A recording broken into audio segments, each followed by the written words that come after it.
چې وخت هم وکړو.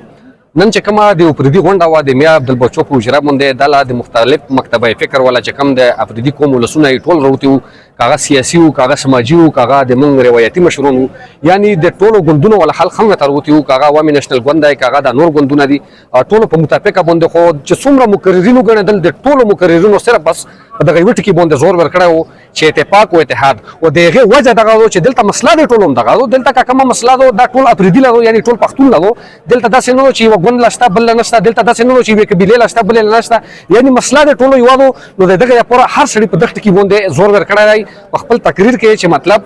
اتفاق ضرورت دی، اتحاد ضرورت دی. نو موږ هم خپله رایه خپل تجویز دغه چې بالکل د اتفاق او د اتحاد ضرورت دی. بیا د اتفاق او د اتحاد دپاره کول څه پکور دي، د اتفاق او د اتحاد دپاره دا کول پکور دي چې څه واخله موږ چې کوم دی د ګوندي سیاست نه راوځو او د دغه قوم دپاره د دغه وطن دپاره یو شو یو موټی شو او مطلب د دغه قوم خبره وکړو، د دغه وطن خبره وکړو، ملت خبره وکړو، دا قوم وژغورو. نو بیا کوم چې کوم پارلماني سیاستونه دي یا کوم د ګوند سیاستونه دي هغه به ورسره بیا کوو. کومه اعلامیه چې جاري شوله هغه اعلامیه هم د هغو مقررینو د تجویزونو په رڼا کې جاري شوله